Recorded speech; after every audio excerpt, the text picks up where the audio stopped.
Você sabe qual foi a real causa do primeiro grande conflito mundial? Tem a ver exatamente com o que está acontecendo no território iraniano hoje. Por quê? Eh, quando a gente olha essa história, o que a gente aprende é o seguinte: a verdadeira causa do primeiro grande conflito mundial não foi a eliminação do Duque Francisco Ferdinando, não foram as quebras de alianças, na verdade foi o confronto entre a crescente potência industrial alemã e a elite marítima anglo-saxônica. Essa foi a verdadeira causa, tá? Aquilo que aconteceu com o Duque Francisco Ferdinando, que foi eliminado, foi só o estopim, foi só o catalisador. Na verdade, o primeiro grande conflito mundial aconteceu por uma disputa entre a Grã-Bretanha e os alemães, tá? A Grã-Bretanha não tolerava uma Alemanha que trazia perigo para a sua supremacia sobre os mares, tá? E a gente sabe que uma das maiores potências do Reino Britânico era a sua marinha. A gente sabe que devido à marinha britânica, Napoleão Bonaparte não conseguiu acessar o território britânico e teve que fazer o famoso bloqueio continental.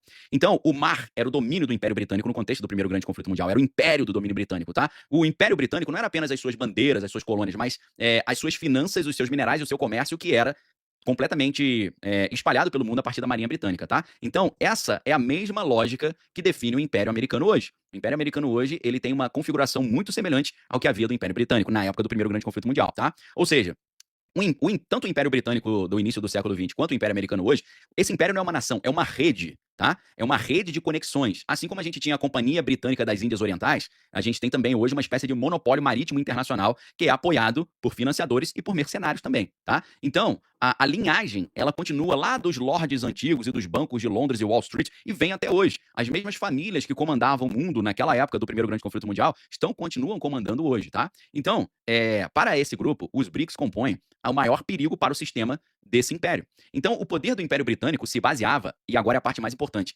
se baseava em manter o mundo dividido, tá? Presta atenção.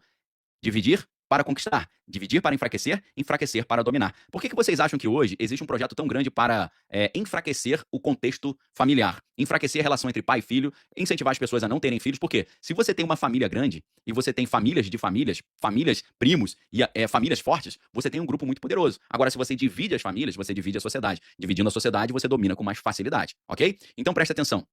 Esse grande poder de domínio se baseava em manter o mundo dividido. Você sabe por que no continente africano, infelizmente, existem tantas confusões, é um continente com tantos problemas? Sabe por quê? Porque quando os europeus chegaram ao continente africano, na época do imperialismo, para dominar o continente africano, eles pegaram grupos que eram amigos e separaram, e pegaram grupos que eram inimigos e colocaram juntos para manter sempre o pessoal dividido e fraco. Divisão é igual a fraqueza. Unidade é igual a força. Beleza? É por isso que no livro do Ray Dalio, eu já citei o livro Princípios para uma Ordem Mundial em Transformação, ele mostra que um império ele começa a desmoronar quando ele começa a se dividir, quando começa a haver divisões internas, brigas internas, polarizações, né? Conflitos civis.